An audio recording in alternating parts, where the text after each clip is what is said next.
Welcome back to the channel, guys. Welcome back to Ironclad RC. We got the Twin Cat on the block, okay? Just got this boat, so we got to do a maiden. We need to actually rig this thing out, okay? We need to install the rudder, water pickups, the push-pull steering cable, flex cables. I'm going to sharpen and polish the props, go through the boat with like a fine-tooth comb, make sure all the grub screws are tight, make sure everything where it's supposed to be at, okay? We also need to add flotation to the canopy, okay? And the forward section of the hull, all right? I'm waiting on my batteries to come in, so I can't even run the boat yet, so I'm going to take my time. So stick around. Big B, we're Ironclad RC.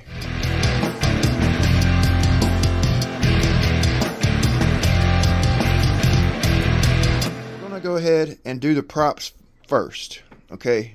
Then we'll knock out that flotation. Okay, so I wanted to show you guys the 4519 propellers, stock propellers, before, and then I'm going to show you after, okay?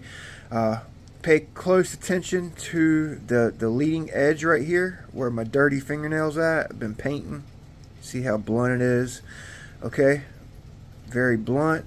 Basically going to sharpen it, polish it, may do a little back end work. I'm not too sure what type of back end work these props like, so I'll probably leave the back of the prop stock, okay? But definitely going to sharpen them up so it cuts the water and polish. See where I'm sharpening the leading edge, okay? This copper prop, I'm using this is a new like diamond file I picked up. It's a Fiskars like landscaping tool sharpener, and it actually does really good sharpening up these props. It really cuts. I like these little diamond files for doing that, which I'll probably use a little bit of both, but I'm just going to sharpen it up. Nothing too serious, okay? Let's go. So I just finished up prepping up my props, okay? I actually sharpened them up.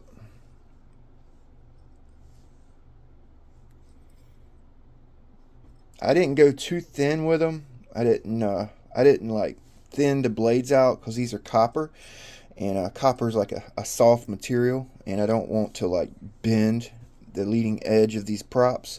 I didn't do any back edge work. Like I mentioned, I'm not exactly sure what these like, but I did sharpen and polish them. They look much better, okay?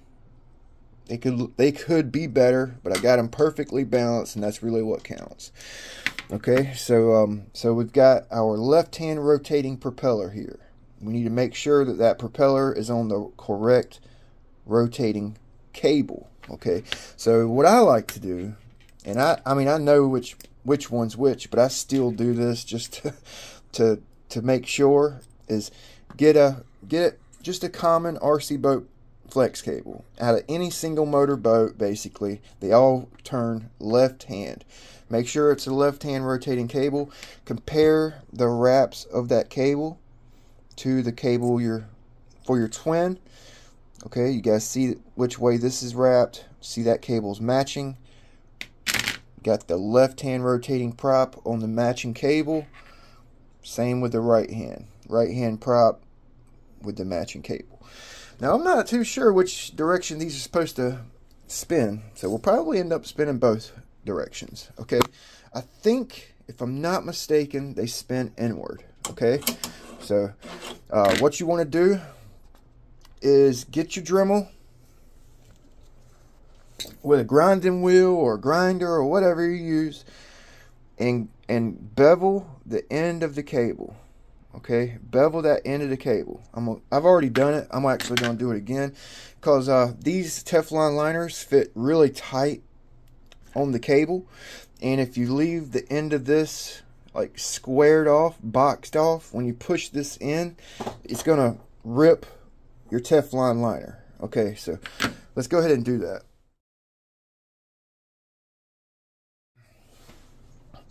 Okay, so you want it to look something like that. Alright, it ain't got to be perfect. You just don't want any squared, boxed off, sharp edge. So now, when we push these into the boat, like I said, I think these spin inward. So when you push them in, spin it in. Okay, like I said, these flex cables fit really, really tight in that Teflon liner, especially where the Teflon liner starts. You don't want to like push the Teflon liner, bend it, you know, disform it. So spin them all.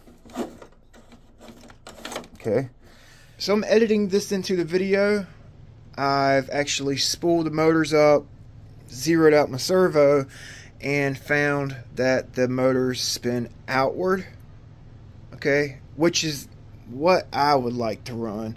For some reason I was thinking the animal ran an inward rotating prop, but this setup here spinning outward. Okay, it's going to add some stability in a turn. You should be able to, yeah, do some wide open ovals with an outward spinning propeller. I guess inward would, either freaking way, it don't freaking matter.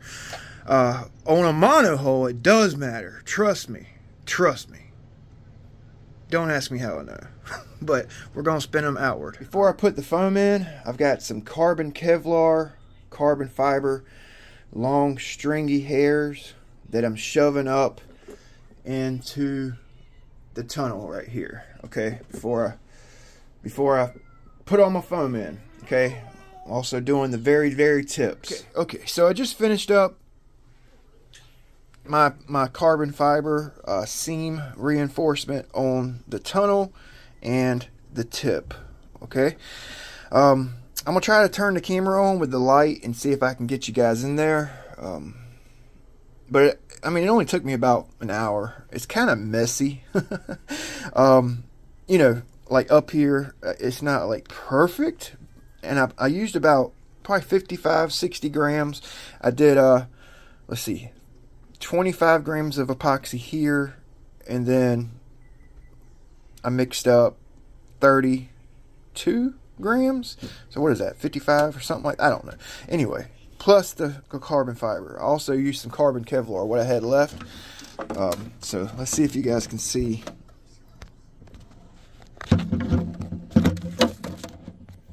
Oh yeah, you can see. Okay, so you see that blue? That's the carbon Kevlar.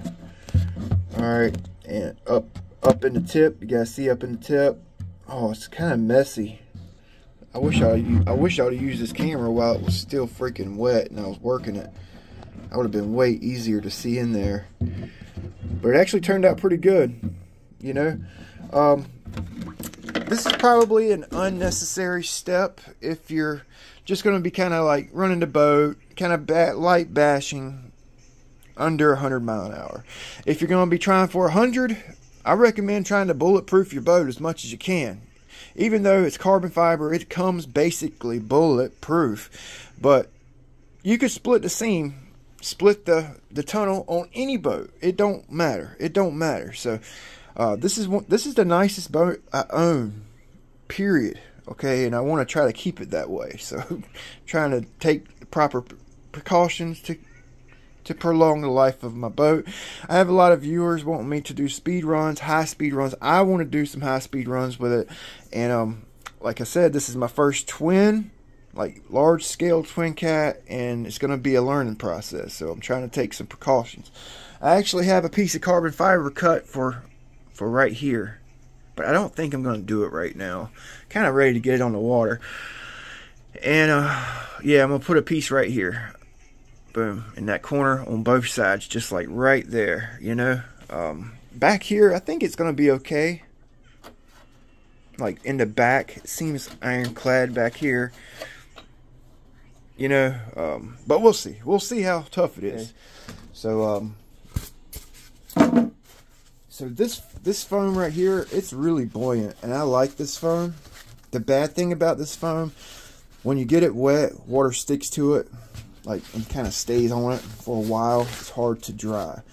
This foam right here, it dries a little quicker. So I'm actually going to probably use a combination of both, because I got yeah, because this stuff right here is probably going to fit in there perfect. But yeah, I'm probably going to use these in my sponsons, because it's soft and I can like push my batteries and it'll like absorb some of the impact if my batteries go flying forward.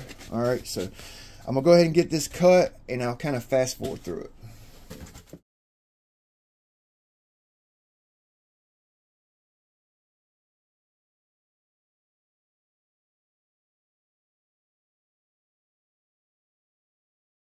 Alright, so I got my foam cut. Okay, I got 2 pieces stacked right here. Very like hard to get in there. It's press fitted with a piece up here. So it's 1, 2, 3 piece here, 3 piece here, and then 1 perfect fit in the center. Okay, I ended up using that soft foam. I know it, you know, holds water, kind of keeps water, but it was easier to get in. Like you seen, I had actually moved this. I had taken this top deck off so I can get stuff in and out. But like I think that this will kind of absorb an impact a little bit better than that hard foam. Like a hard hit, it might crack the boat, whereas with this softer stuff, I'm thinking that it may kind of like absorb some of the impact. That's just my thought process, you know what I mean? Try to keep water out. So yeah, this place to start is going to be hooking up the push-pull steering, okay, and the rudder. All right, you're going to need some blue Loctite, okay, and I actually had to do this off camera for the review of this boat. The end of this stainless steel cable came like soldered, welded. It wasn't frayed, but this one right here, it was frayed, and I couldn't get it into the through hole. Okay, so what I did is I cleaned it with some alcohol, heated it up, cleaned the cable. I heated up my crucible that I keep my solder in for my flex cables, and dipped it, fluxed it, dipped it, fluxed it, dipped it, fluxed it, until I got the tip of it soldered. Okay, and then I cleaned it up with my Dremel and pushed it through. Okay, so that may help somebody out. Instead of fighting with a frayed cable, just kind of solder the end of it. Pretty easy. Okay, so I really don't think it matters which side you put in first or which side goes in each side. It does matter kind of how you try to get it through the hole though. So first you got to get it through the end of this, which can be kind of tedious. So just got to kind of play with it a little bit until you get it in the hole. It really needs a little bit of hair around that hole in there. I'm sure most of you guys will be able to get it. Oh, there we go. This may help you guys out. I figured out why it was hard to get through this piece right here. This pin has a hole drilled through it, so you have to get it in the hole in this black piece, and you have to get it to go through that pinhole. Okay, and then you get it to go through the hole right there, and that's actually pretty easy once you get it lined up. Okay, so maybe stand your boat up. This boat's kind of nice. It just stands up on its freaking own. That's freaking awesome. All right, and just push them all the way in until it comes out, and I guess you want to go ahead and get it pushed through your connector. Actually, we're going to have to take this off so we can tighten down that grub screw on the bottom. But I'm going to go ahead and get it just kind of pushed in there. We'll see what we need to do in just a second. Before I get all this hooked up, I'm going to go ahead and install the rudder.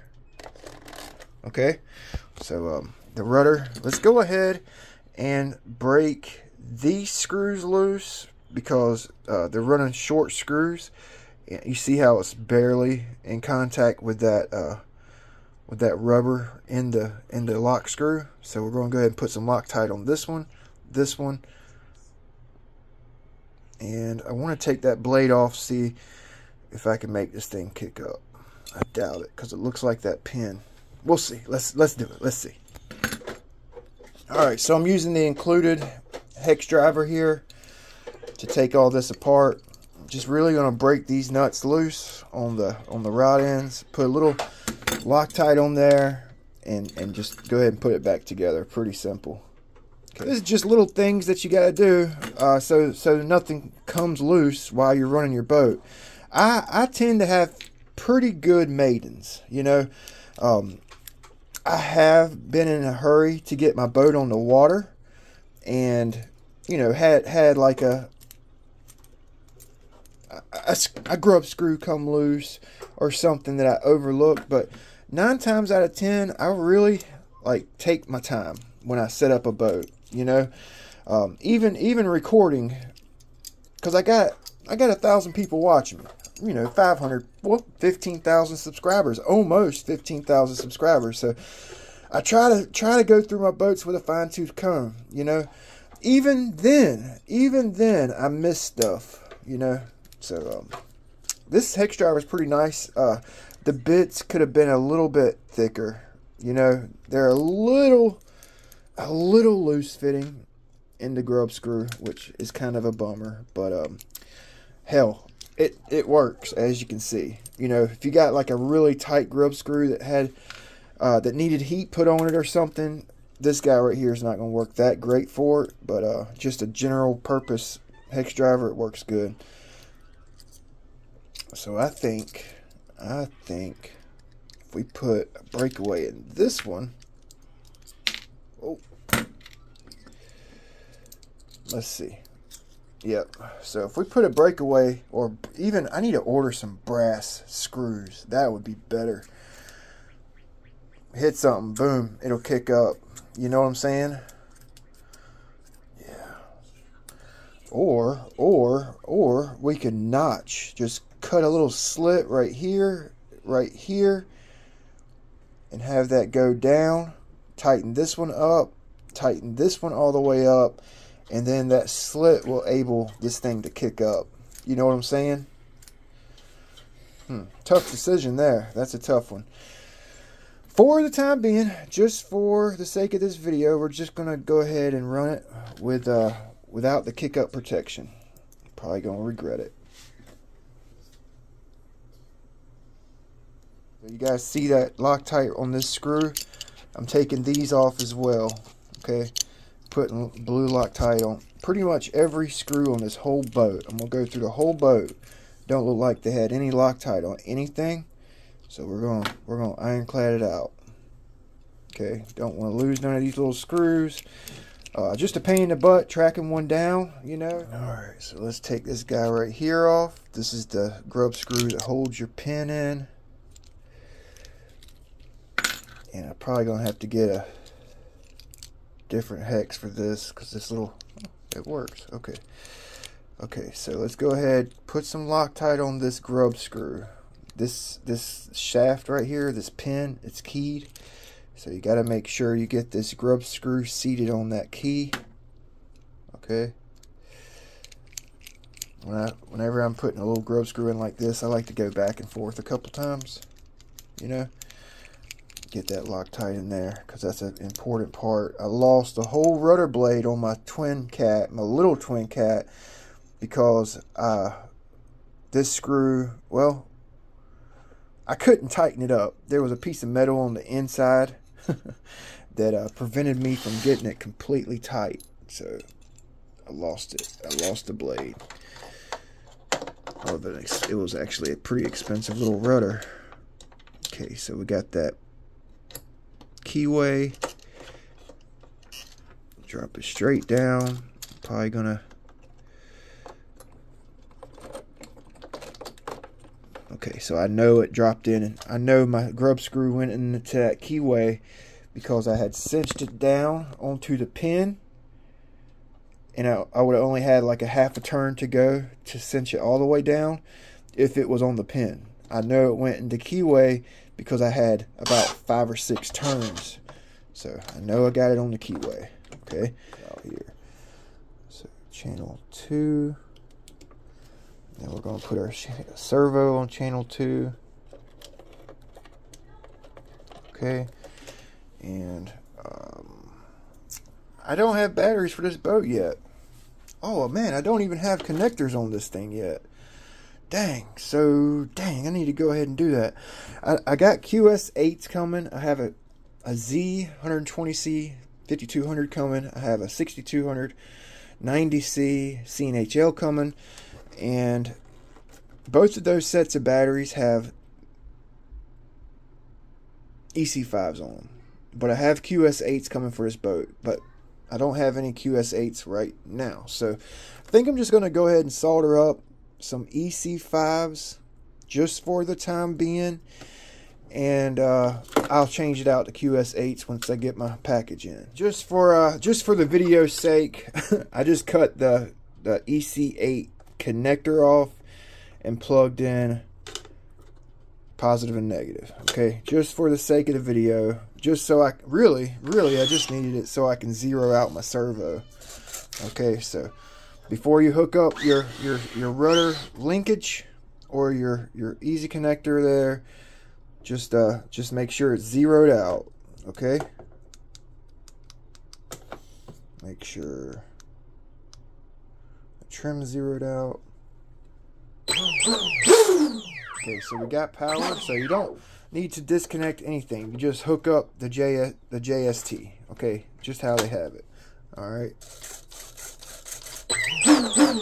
Okay, this guy right here, I think it's going to need just a little bit of Loctite. Not much, just a little bit. All right, because you got to figure this is going to be connected to the easy connector here. Okay, and that's going to prevent the wire from spinning, unscrewing. So I'm just going to put a little teeny tiny drop on there. That's a little too much. Don't need much. Okay, I wouldn't think anyway. I wouldn't think. And then you just basically just screw this in to your rudder. Boom, like that. It actually helps if you spin the wire and the little stub shaft. Okay, and I wouldn't really, you got Loctite on it, so there's no sense in getting it super tight. It'll stay in there. You don't want to ding up this stub shaft, because it's going to be running inside, in and out this through hole right here. Okay, so you don't really want to scratch that up, put any nicks in it. So I'm gonna go ahead and get this Loctited. I already got the screw out for my servo horn. That's zeroed out, so we can basically just lock this down where it's at.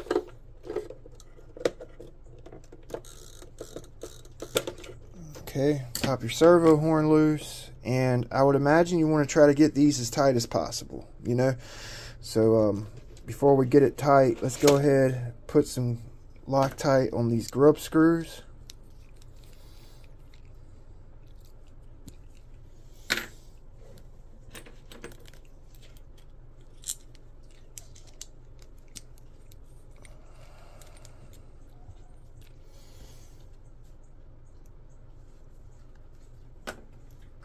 I like to go heavy on my steering linkage grub screws.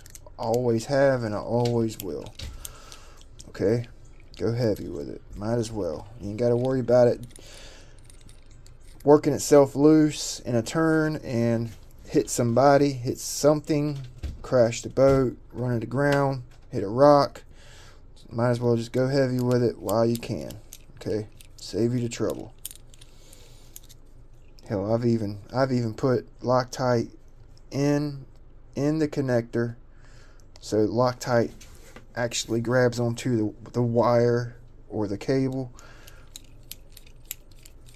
Okay, so now we can put this bad boy on.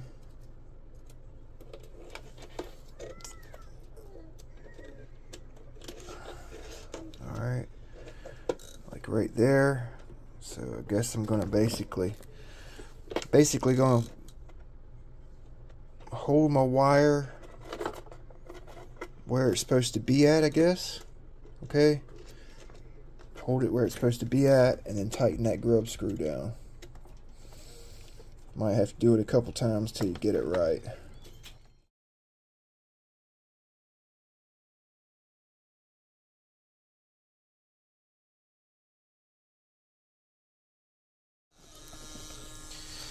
Okay, so you hear the servo. It sounds like it's loaded up when it's in its neutral position. Okay, look, I got just a little bit of slack, like just a little bit, not much. Okay, it's actually pretty tight. So let's see if the rudder has any movement back here. Just a very minute amount of play, very little. So let's turn it. Okay, so I don't feel any like slack when I'm turning, so that feels pretty good. It's actually a pretty strong servo. I really need to pull it out and waterproof the mess out of it, because I got a little salt water on my old one and it just quit working. Okay, so that looks pretty good. Now we're going to consolidate these guys right here. I think I got a wire crimp. Maybe I can crimp these off, or I can just run them inside a little tube, like maybe even a cooling tube, you know, kind of keep them consolidated. All right. So I ended up using a piece of copper tube there to just consolidate those two wires so they're not rubbing on my ESC connectors. Okay. It'll work for now until I figure something else out. I really need to solder that connector on, but I think I'm gonna freaking run it like this, just for a first couple runs, so I don't have to pull these off, solder on a IC5, then pull them off again. It's just gonna make more sense. So I'll put some heat shrink on it. They plug right into these QS8s, and they're actually pretty darn tight. They're pretty darn tight. You just gotta be careful not to hook up the wrong damn wire, you know. That'll work. That will work. Alright. Yeah, I think I am. I'm just gonna put some heat shrink on it. Done. Just for a couple runs. Just for a couple runs. Okay? So now we got the servo and rudder hooked up. Let's go ahead and install these little fellows right here. I actually gotta find a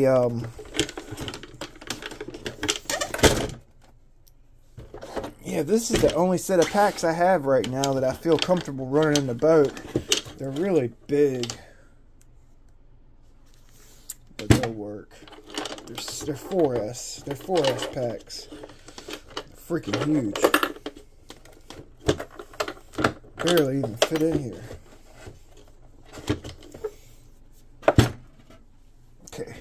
Okay.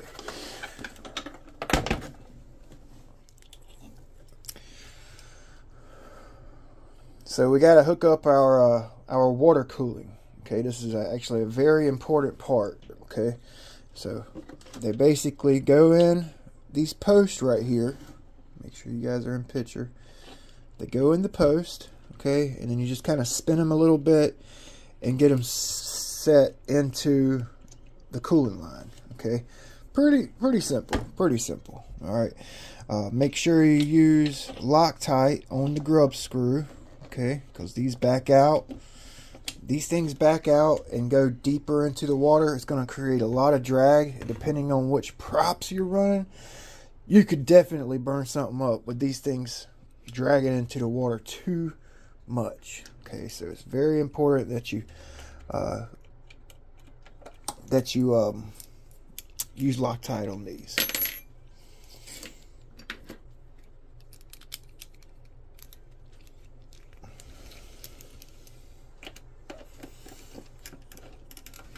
You'll make sure you put your straight edge on this middle step and your back step. Okay, and I would think that these need to be mounted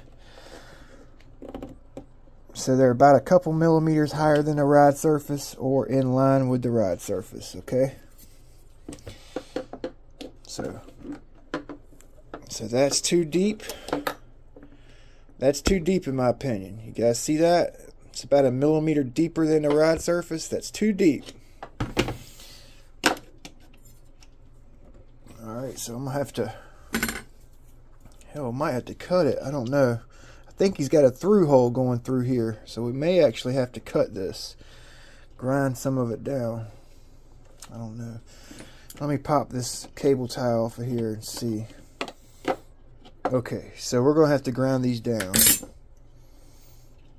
Alright, actually, probably just use my pipe cutter. I'm going to cut about that much off of it. Not much at all.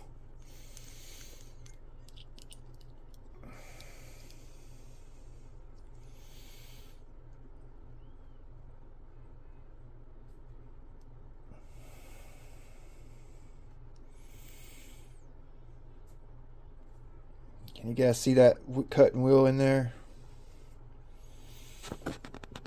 I don't know if you guys can see where to cut. Yeah, you can. See the cutting wheel? That's how much I'm cutting off, okay? These like literally needle nose pliers work real good for not messing up your tube, okay?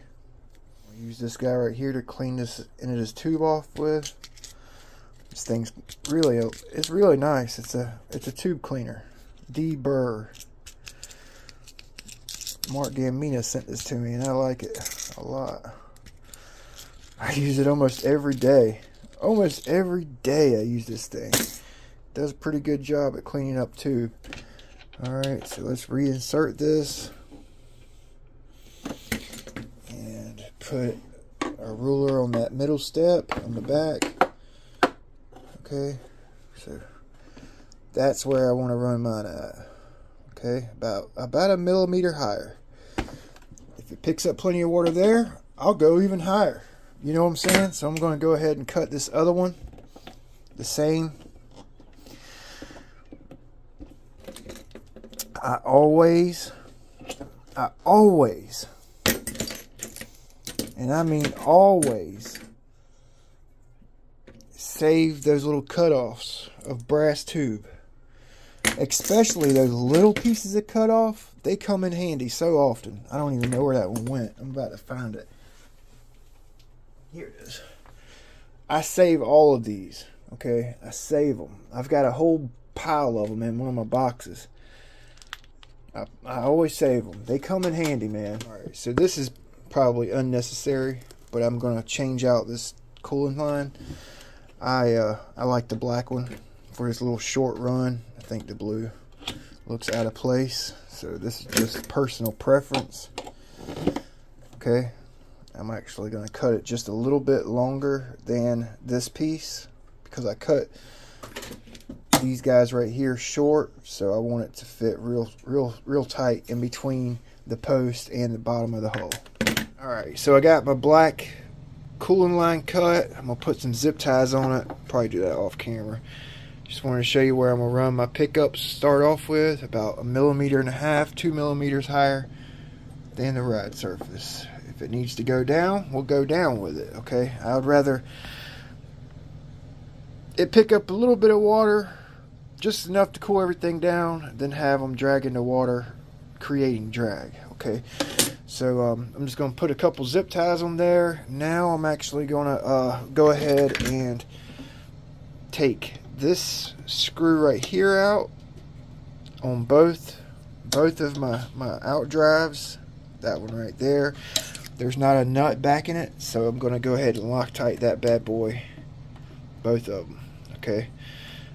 I'm also going to make sure these are tight while I'm at it, just make sure they're on there, okay? So I got my tray back in, Loctited all the screws, servo screws on, Loctited these post screws. It's basically ironclad. So now I'm working on the cable. Alright, these were not Loctited, so you gotta Loctite everything. This is like, it's not a pro boat, it's not a TFL. You gotta go through this boat with a fine-tooth comb, just like you built it yourself, and Loctite everything, okay? This is a true hobby grade boat. I'm telling you, these drive dogs don't come Loctited. Okay, they don't come Loctited. No, none of the screws that I found come Loctited on this boat.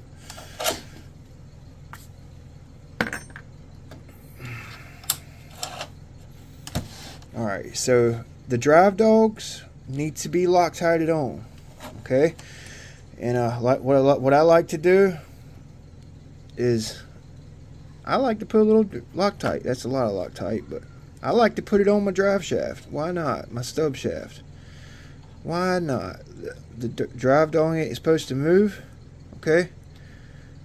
Make sure you got it on that flat spot. Alright. And Loctite on your grub screw.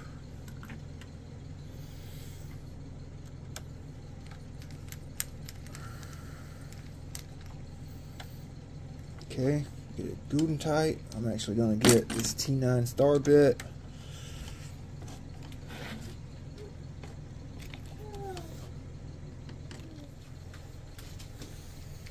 So I actually had to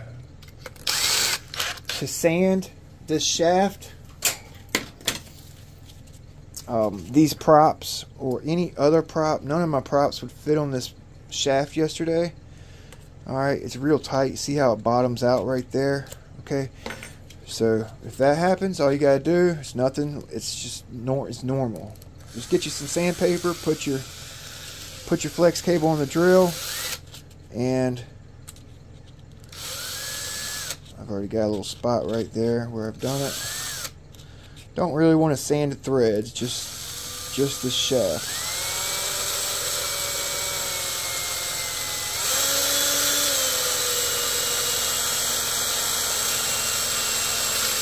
Not too much. You don't want your props fitting loose, but you want to be able to get them on. See, it's still hard to get on there, but I can get it on there. Okay, that's good to go.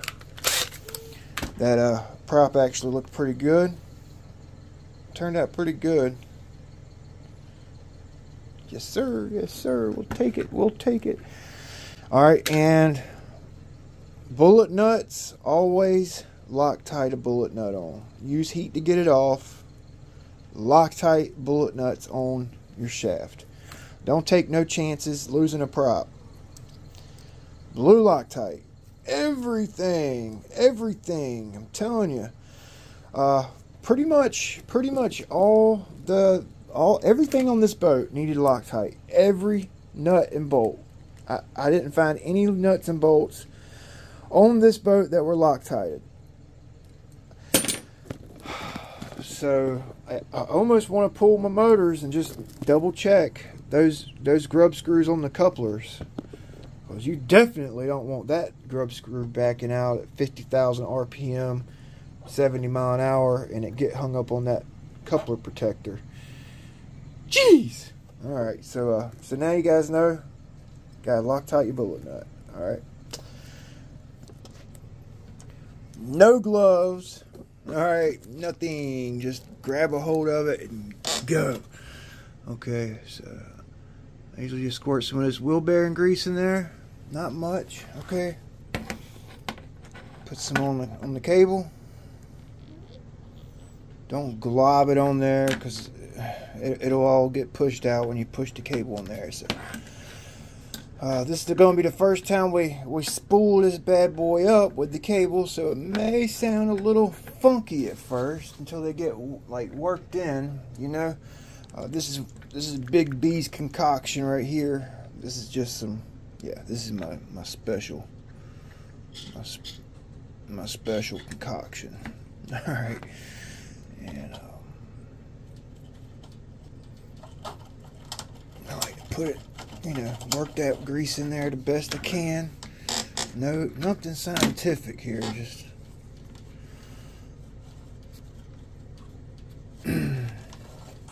get it worked in there. Feel like I need to put a little bit more on there, maybe a little bit more on there, and we're going to repeat this process on the other side. Probably won't video it just because it's the same exact damn thing. You know what I'm saying? So get it worked in there. Like I said, you gotta be careful for those Teflon liners. Okay. Sometimes you have grease coming like in here, and you really don't want that grease in your coupler. Sorry about the shaky camera. So I actually have a couple different foams that I have cut. I can't find it. That might work. That might work. Q-tips work. Oh yeah, I actually have a special.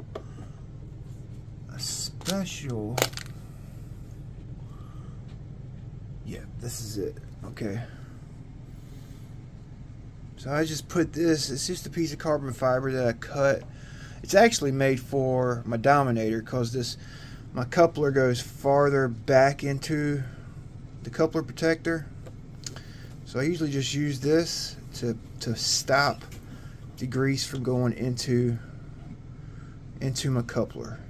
You know what I'm saying? Whenever I push my shaft in there, that just, yeah. So the grease don't go in the coupler it's just a pain in the ass, you know. And if it does go in the coupler, and you got to clean out the grub screws, take the cotton off of a Q-tip and shove that stick in there, and that works real good. All right, so let's see what happens here. Let's see if we got any grease. I put a bunch of grease in there. Okay, so no grease was in it. Pushing through, you know, that's good. All right, so I'm actually going to put some of this concoction in there. I usually just put a little bit, like right in here. Let it drip down. All right. Yeah. Yeah, it looks pretty good. Okay, so the grub screw is actually lined up with the flat spot on your shaft, and then I'm just going to put some Loctite. Both grub screws, get it good and tight. So I figured I'd include this. Instead of putting Loctite on the threads, I actually always put Loctite in the hole. I actually put a little bit too much, but that Loctite, it just kind of grabs onto the shaft, and every time I grease these things up, I have to heat them up. You know, it don't take much because this is blue, but a little bit of heat, okay, every time you have to grease it. It's not bad. All right, and I always use that T9 or whatever star bit when I'm tightening this thing up. it just seems to grab better than a regular hex, unless you got like a freaking $40 MIP or whatever, but I don't have that. So I usually just use a star and I crank down on that bad boy. You know what I'm saying? So that one's done. I'm gonna go ahead and do the other one, and then we'll spool it up.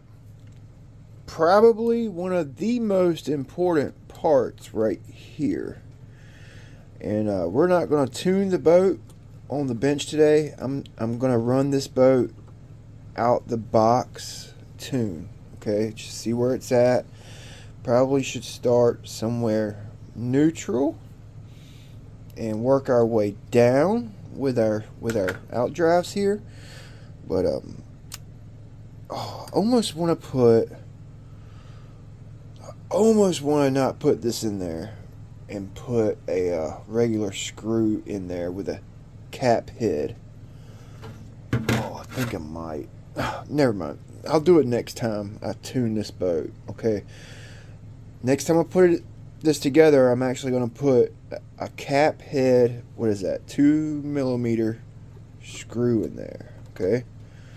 Next time I do it, because these little grub screws they're just going to be a pain in the ass. So I'd rather put something like that on it that has some integrity, you know, than fumble around with this damn set screw every time. You know what I'm saying? So I'm going to go ahead and do the other one. Just don't forget that. I almost forgot it. It's 11 o'clock at night. I just remembered it, cutting it into the video. Alright, so I got everything greased up. I'm incredibly smart or incredibly stupid. EC8s fit in the QS8. Alright, so this is just for testing, just for right now. Okay, just for right now, until I get my connectors in and all that good stuff. Making damn sure I plug them in right. Okay, so just for testing, you need to stay right there. Okay, they need to stay right there.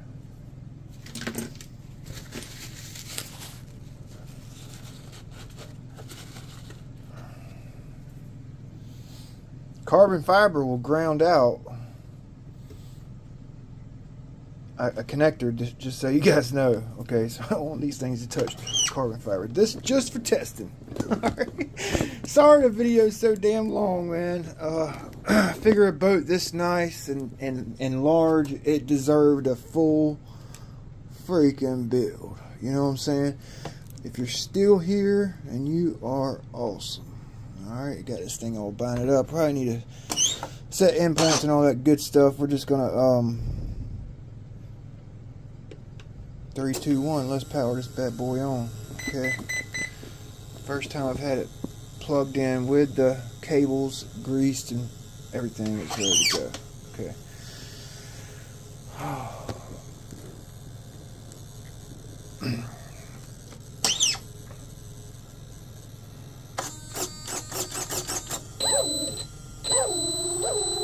Let's get that grease worked in there. Okay.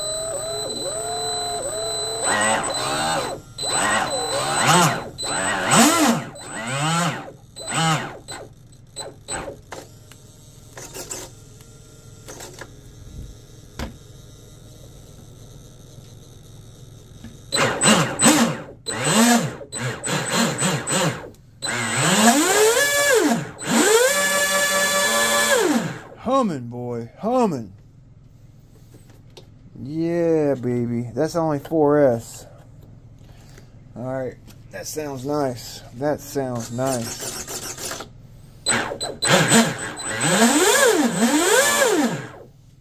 Don't really want to full RPM on the bench. There needs to be water, like it needs to be in the water. A little bit of water in the drive line kind of cools things down. If you pull the trigger, like just pin it on the bench, the stuffing tubes get hot, Teflon liners get hot, the Teflon bushings, it's just a lot of wear, unnecessary wear.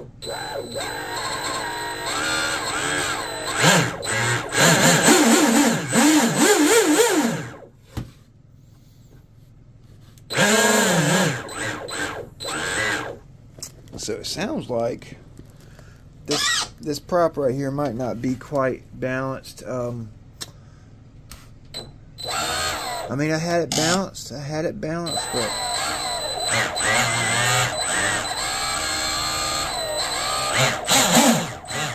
yeah, you see it's kind of out of whack there, so we need to, I'm gonna probably put that back on the balancer.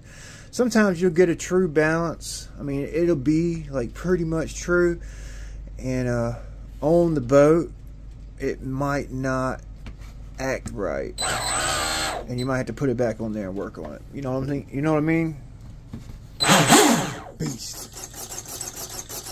Ready to roll, boy. Ready to roll. So thanks for watching the freaking movie. Getting this boat set up. The movie. Alright, so we'll see you guys next time. Big B, Ironclade RC.